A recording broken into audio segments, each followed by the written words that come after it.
Hello everyone, welcome to Star IQ. Star IQ के video platform पे आप सभी का बहुत बहुत स्वागत है। कैसे हैं आप सभी लोग? उम्मीद है कि आप लोग बहुत अच्छे होंगे।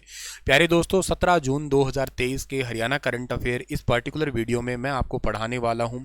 आइए सेशन की शुरुआत करते हैं। उससे पहले मैं आपको एक छोटा सा नोटिफिकेशन देना चाहता हूँ कि आज रात के 12 बजे तक स्टार आईक्यू एप्लीकेशन पे जितने भी कोर्सेज है उन सभी पे आप एक कूपन कोड लगा के डिस्काउंट ले सकते हैं, STAR स्टार 13। चाहे आप लोग 1100 MCQ CT मेंस का बैच लें, चाहे आप HSSC ग्रुप डी का बैच लें, और चाहे आप लोग CT मेंस थ्योरी का बैच लें या करंट अफेयर्स का PDF लें, सभी पे ये कोड अप्लाई होगा। आपका स्टार 13 ये कोड लगा सकते हैं और आप डिस्काउंट ले सकते हैं। आज रात के 12 बजे तक ये कूपन कोड अवेलेबल है। दोस्तों, आपसे जो सवाल है आज का करंट अफेयर का, जो आपको बताना है या समझाना है, वो ये है कि हरियाणा राज्य में वर्तमान में कितने महाविद्यालय हैं जहाँ पे संस्कृत की शिक्षा दी जा रही है। Presently in how many colleges Sanskrit education is being given in the state of Haryana. तो इस सवाल का ठीक जो आंसर रहेगा वो रहेगा 73, यानी कि ऑप्शन नंबर बी इस सवाल का बिल्कुल ठीक है। हरियाणा के मुख्यमंत्री जी ने कहा है कि हम लगातार संस्कृत एजुकेशन को बढ़ावा दे रहे हैं और इसी के चलते हुए हरियाणा में 73 ऐसे कॉलेजेज हैं जहां पे संस्कृत एजुकेशन की शिक्षा या संस्कृत एजुकेशन अब हम दे रहे हैं। एक कल करंट अफेयर पढ़ाया था, उसको रिवाइज करवा देता हूं कि पंडित दीनदयाल उपाध्याय दयालु योजना के तहत लाभार्थी 223 को सांत्वना राशि दी गई है 6.36 करोड़। ये आपको याद हो तो अच्छा, थोड़ा सा हम बात करते हैं हरियाणा राज्य में महाविद्यालय में जो संस्कृत एजुकेशन दी जा रही है। वो तो चलो ठीक है, हमें पता लग गया है 73 है, ये तो ठीक है। एक ना मुझे HAU यूनिवर्सिटी का क्वेश्चन याद आ रहा है, हरियाणा एग्रीकल्चर यूनिवर्सिटी का। इस यूनिवर्सिटी के अंदर देश की ऐसी पहली यूनिवर्सिटी बनी है जहां इन्होंने इलेक्ट्रिक ट्रैक्टर पे एक्सपेरिमेंट किया है। बड़ा इंपॉर्टेंट सा क्वेश्चन है ये वाला, इलेक्ट्रिक ट्रैक्टर पे एक्सपेरिमेंट किया है इन्होंने। इस इलेक्ट्रिक ट्रैक्टर के अंदर ना तकरीबन 16.2 किलोवाट की बैटरी लगी हुई है और ये ट्रैक्टर है तकरीबन 23.17 किलोमीटर पर आवर की स्पीड से चल सकता है। ये ट्रैक्टर तकरीबन 1.5 टन का वजन उठा के 80 किलोमीटर तक का सफर तय कर सकता है। तो ये एक नया ट्रैक्टर या इंजीनियरिंग विभाग के द्वारा एक एक्सपेरिमेंट किया गया है पहली बार। ये बड़ी इंपॉर्टेंट बात है, जरूर याद कर सकते हो आप लोग।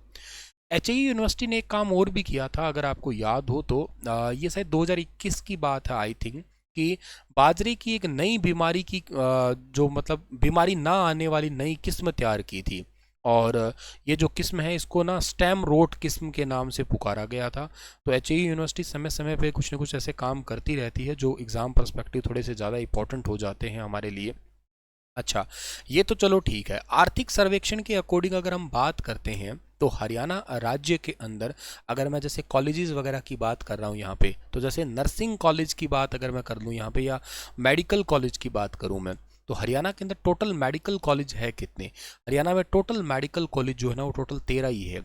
13 मेडिकल कॉलेज है। तो गवर्नमेंट कितने इसमें? गवर्नमेंट 7 है इसमें और 6 प्राइवेट है इसमें। नर्सिंग कॉलेज अगर आपसे मैं पूछ लूँ टोटल हरियाणा में कितने हैं? 44 है।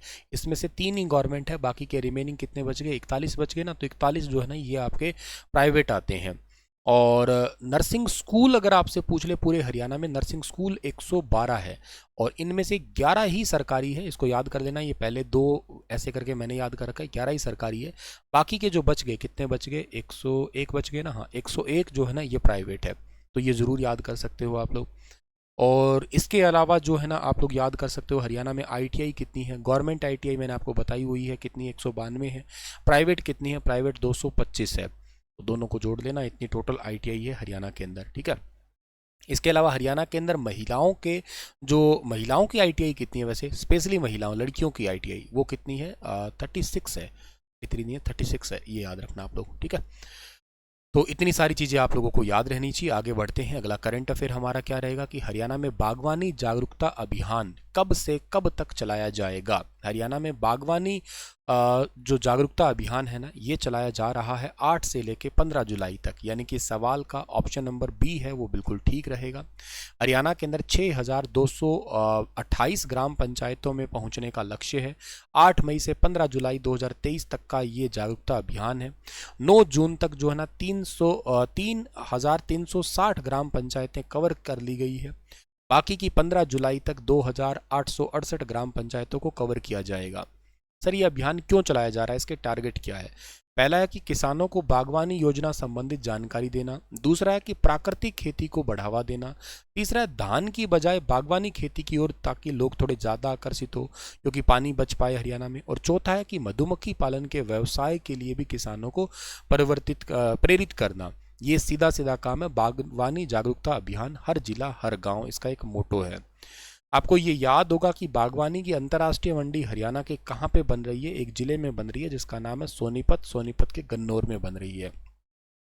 अच्छा चलो, बागवानी से संबंधित वैसे तो मैंने एक छोटा सा क्लिप बनाया है, पर फिर भी मुझे जो जो क्वेश्चन अभी याद आ रहा है, मतलब कौन कौन से फल है ज़्यादा होते हैं हरियाणा में या किस किस जिले के अंदर ज़्यादा होते हैं वो आपको बताता हूँ। जैसे मान लेते हैं कि आम है, एक बहुत ही सिंपल सा सवाल है, आम ज़्यादा कहाँ होता है? आम ज़्यादा होता है अम्बाला के अंदर होता है, याद रखना। अच्छा, अमरूद अगर आपसे पूछ ले अमरूद ज़्यादा कहाँ पे होता है, तो अमरूद हरियाणा के अंदर हिसार में ज़्यादा होता है, याद रखना।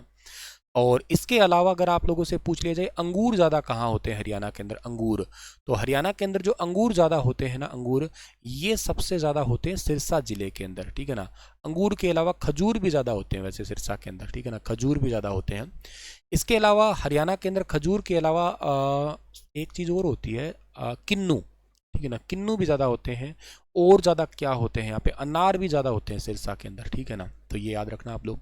अच्छा, तरबूज और खरबूजा कहाँ पे होता है? तरबूज और खरबूजा, खरबूजा ये दोनों ज़्यादा हरियाणा में झज्जर में होते हैं, झज्जर जिले के अंदर ज़्यादा होते हैं आपके। स्ट्रॉबेरी हिसार में होती है सब ज़्यादा, स्ट्रॉबेरी हिसार में होती है। इन सबको आप लोग जरूर याद रखना। चलिए आगे जाते हैं। अगला करंट अफेयर है कि हाल ही में किसने किर्गिस्तान में आयोजित एशियन चैंपियनशिप में अंडर 17 भार वर्ग में कुश्ती प्रतियोगिता में गोल्ड मेडल जीता है? कुश्ती प्रतियोगिता में अभी हाल ही में गोल्ड मेडल जीता है, और किसने जीता है ये गोल्ड मेडल?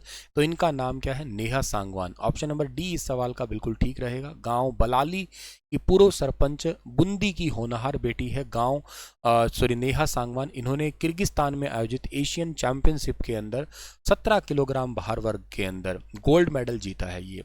तो गांव बलाली तो वैसे भी हरियाणा का बहुत ही फेमस है ये, ठीक है। इन्होंने अभी रिसेंटली 17 किलोग्राम भार वर्ग में मेडल जीता है। इसके अलावा इन्होंने और इससे भी पहले बहुत सारे मेडल जीते हुए हैं, ठीक है ना। पर खैर फिलहाल के लिए आप लोगों को याद रखना है कि इन्होंने गोल्ड मेडल जीता है एशियन चैंपियनशिप में अंडर 17 भार वर्ग के अंदर। अच्छा चलो, ये तो ठीक है हमारे पास में सारी बातें, लेकिन अगर हम बात कर लेते हैं हरियाणा के अंदर कॉमनवेल्थ गेम हुए थे, कॉमनवेल्थ गेम में गोल्ड मेडल किस किसने जीते थे? अगर मैं मोटा तौर पे आपको बताऊं तो एक गोल्ड मेडल जीता था फिलहाल के लिए जो चर्चा में लड़की है, बलाली से ही समझिएगा, इनका नाम विनेश फोगाट, ठीक है ना। ये बलाली चरखी दादरी से ही है। इन्होंने 53 किलोग्राम भार वर्ग में जो है ना गोल्ड जीता था। एक खिलाड़ी थे रवि दहिया, ठीक है ना, रवि दहिया ने भी क्या जीता था? गोल्ड जीता था। ये सोनीपत के नाहरी के रहने वाले हैं। इसके अलावा एक है बजरंग पूनिया, ठीक है ना। बजरंग पूनिया ने भी आपको पता है गोल्ड मेडल जीता था। ये हरियाणा के खुंडन गांव के रहने वाले हैं, ठीक है ना। इसके अलावा एक गोल्ड मेडल और जीता था दीपक ने, ठीक है ना, दीपक पूनिया है, ये छारा के रहने वाले हैं। छारा गांव पड़ता है झज्जर के अंदर, ठीक है ना। इसके अलावा गोल्ड मेडल जीता था साक्षी ने, ठीक है ना। और साक्षी मलिक तो आपको सबको पता है हरियाणा के रोहतक के मोखरा की रहने वाली है, ठीक है। इसके अलावा गोल्ड जीतने वाले और कौन थे? नवीन था एक तो, ठीक है ना, नवीन मलिक था। ये हरियाणा के पुगथला के है, और पुगथला पड़ता है सोनीपत के अंदर, ठीक है ना। इन्होंने कुश्ती में मेडल जीता था ये 74 किलोग्राम भार वर्ग में। एक गोल्ड जीता था अमित पंगाल ने, ठीक है ना, अमित पंगाल ने गोल्ड जीता था। ये मयाना के रहने वाले हैं। इन्होंने भी जो गोल्ड मेडल जीता था ये बॉक्सिंग के अंदर जीता था, और इनका भार वर्ग था शायद 51, शायद, हो सकता है गलत भी हो, ये ठीक हूँ, गलत हूँ तो आप करेक्ट कर देना मुझे, ठीक है ना, मुझे थोड़ा थोड़ा याद आ रहा है। एनीवे, इसके अलावा नीतू घणगस ने भी जीता था, बहुत इंपॉर्टेंट है नीतू तो भाई, बहुत इंपॉर्टेंट। अभी रिसेंटली इन्होंने गोल्ड मेडल और भी जीता है एशियन सॉरी आपके जो वर्ल्ड बॉक्सिंग चैंपियनशिप है वहाँ पे। नीतू घणगस 48 किलोग्राम भार वर्ग में खेलती है, धनाना भिवानी की है ये, ठीक है ना। एक सुधीर लाठ ने भी गोल्ड मेडल जीता था जो पैरा पावर लिफ्टिंग है उसके अंदर, ठीक है। चलिए आगे जाते हैं। अगला करंट अफेयर हमारा क्या है? और अच्छा, गेम की एक बात और याद आ रही है, इस ऑप्शन में प्रीति दिया हुआ है। प्रीति से आपको कुछ क्वेश्चन याद आ रहा हो तो सोनीपत की रहने वाली प्रीति और एक मंजू इसमें ऑप्शन है, मंजू। इन दोनों ने अभी हाल ही में एशियाई जूनियर हॉकी चैंपियनशिप को जीता है, और प्रीति कैप्टन है इसमें से और मंजू इसकी खिलाड़ी है ये टीम की, दोनों ही सोनीपत की खिलाड़ी है ये। हाल ही में मैक्स लाइफ में smart wealth advantage growth plan launch किया गया है। मैक्स लाइफ का हेडक्वार्टर हरियाणा के कौन से जिले के अंदर है? मैक्स लाइफ का हेडक्वार्टर हरियाणा के गुरुग्राम जिले के अंदर है। मैक्स लाइफ ने अभी हाल ही में 8 जून को मैक्स लाइफ इंश्योरेंस ने कंपनी लिमिटेड ने जो ना स्मार्ट वेल्थ एडवांटेज ग्रोथ पार प्लान लॉन्च किया है। ये बेसिकली क्या है, ये आपका इंस्टा इनकम, इसके अलावा बैलेंस्ड इनकम, फ्यूचर इनकम और लाइफ लॉन्ग इनकम, इससे रिलेटेड एक आपकी बीमा पॉलिसी है। ये प्लान सेविंग के लिए लाइफ इंश्योरेंस कवरेज लाभों को जोड़ती है। ये जैसे इंश्योरेंस वाला टॉपिक आपके सिलेबस में है ना, सीईटी वाले में, वहाँ ये क्वेश्चन काम का है आपका। ये मौत होने के बाद भी पॉलिसी धारक को जो ना इसकी वित्तीय सुरक्षा दी जाएगी इसके अंदर। तो मतलब यूँ समझिएगा वेल्थ स्कीम लॉन्च की गई है अभी हाल ही में मैक्स लाइफ के द्वारा। और मैक्स लाइफ जो है ना, इसका हेडक्वार्टर गुरुग्राम में, इसके एमडी और सीईओ प्रशांत त्रिपाठी है। मैक्स फाइनेंशियल सर्विस लिमिटेड इसका पूरा नाम है, एक्चुअली याद रखिएगा आप लोग, ठीक है।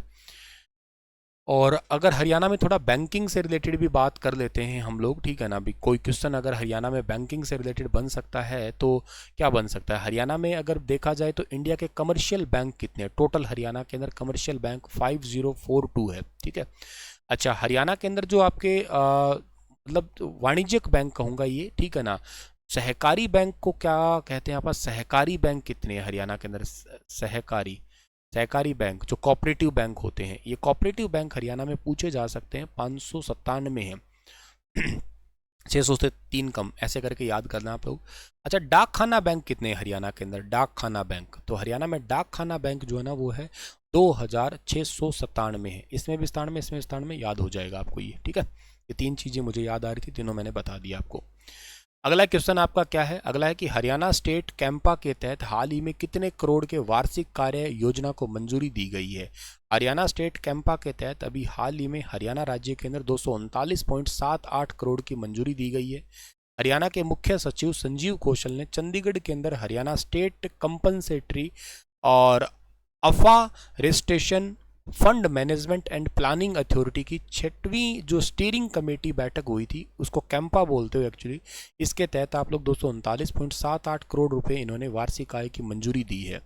इसमें तरह तरह की चीज़ें होंगी, जैसे फॉर एग्जांपल 2 राष्ट्रीय उद्यान हरियाणा के अंदर चल रहे हैं, 7 वन्य जीव अभ्यारण्य, 2 संरक्षण रिजर्व, 5 सामुदायिक केंद्र है। इनके लिए, इनके विकास कार्य, इनके सुधार कार्य के लिए पैसा जो है ना वो ज़रूरी होगा। वन क्षेत्रफल के लिए या वन क्षेत्रफल को ठीक करने के लिए, मिट्टी के कटाव को रोकने के लिए, इन सभी चीज़ों के लिए पैसा मंजूर किया गया है हरियाणा सरकार के द्वारा। चलिए सर, इसी के साथ ये सेशन समाप्त होता है और आप लोगों के लिए क्वेश्चन छोड़ के जा रहा हूँ कि हरियाणा के किस यूनिवर्सिटी के डॉक्टर सुमित को विस्कोमीटर के डिज़ाइन के लिए पेटेंट मिला है। बताइए विस्तार से इसके बारे में। कल फिर हाजिर होता हूँ लेटेस्ट अपडेट के साथ में। Thank you so much.